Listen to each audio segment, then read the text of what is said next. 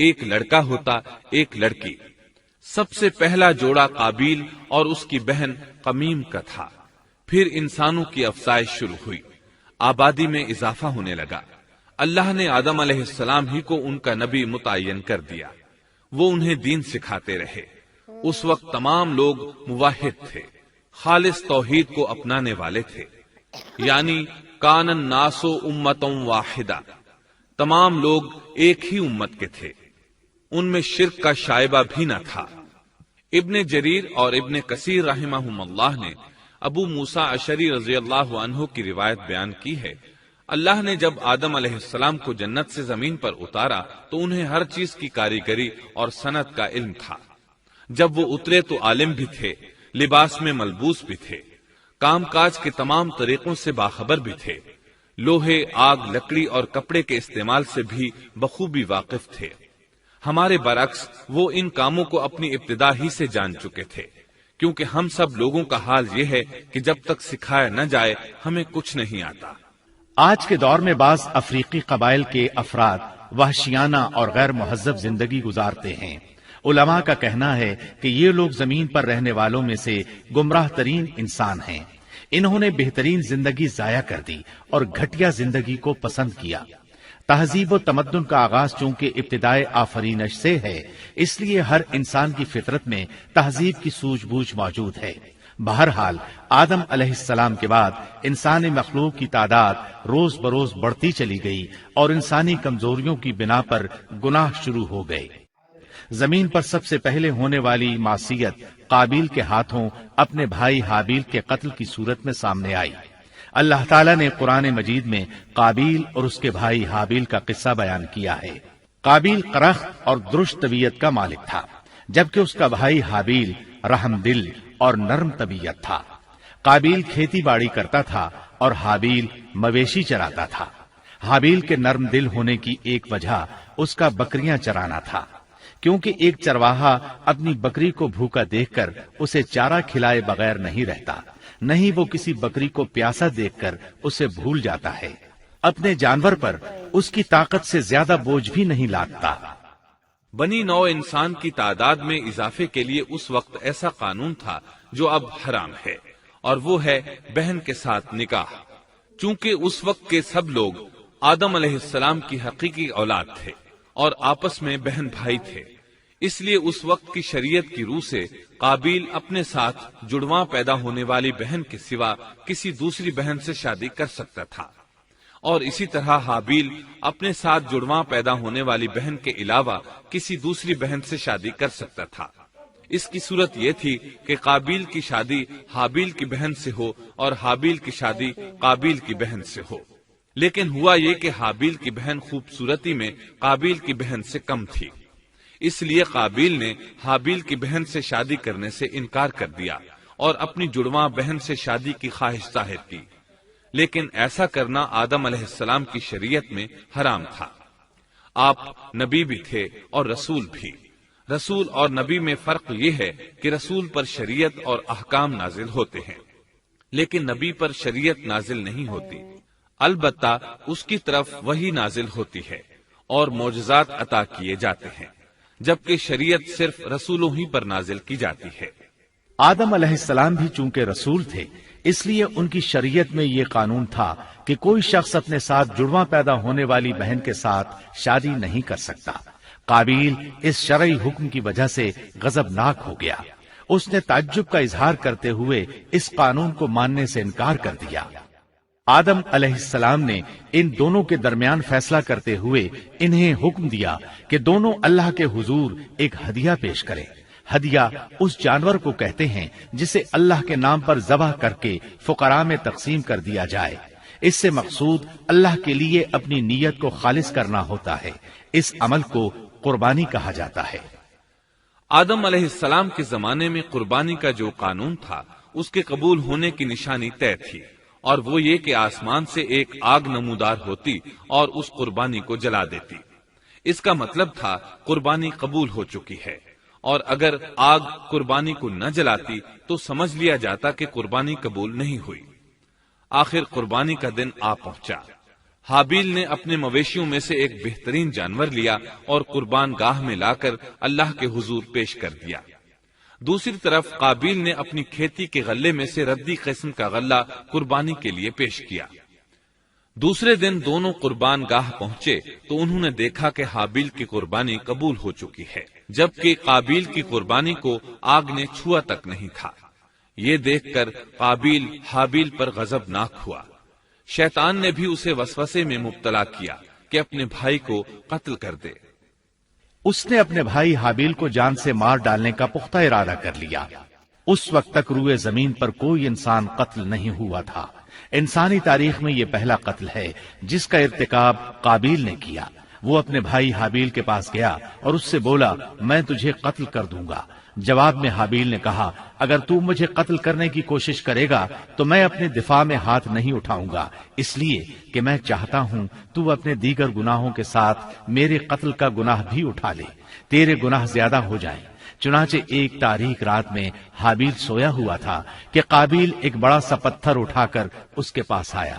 اس نے وہ پتھر اپنے بھائی کے سر پر دے مارا۔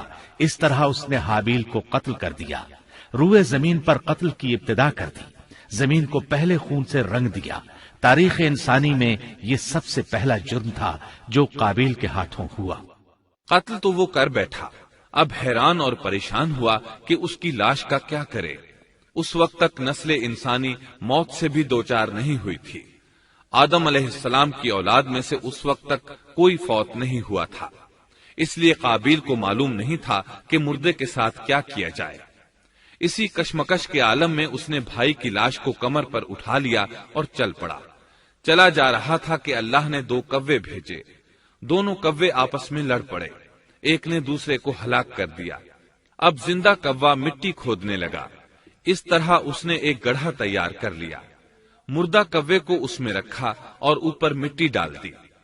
اس طرح قابیل کو دفن کا طریقہ معلوم ہوا۔ اس نے بھی گڑھا کھودا اور حابیل کی لاش کو اس میں دبا دیا۔ وہ اپنے کیے پر نادم ضرور تھا، لیکن اس نے اللہ سے معافی نہ مانگی، جبکہ انسان کے لیے ضروری ہے کہ اس سے کوئی گناہ ہو جائے تو اللہ سے معافی مانگے۔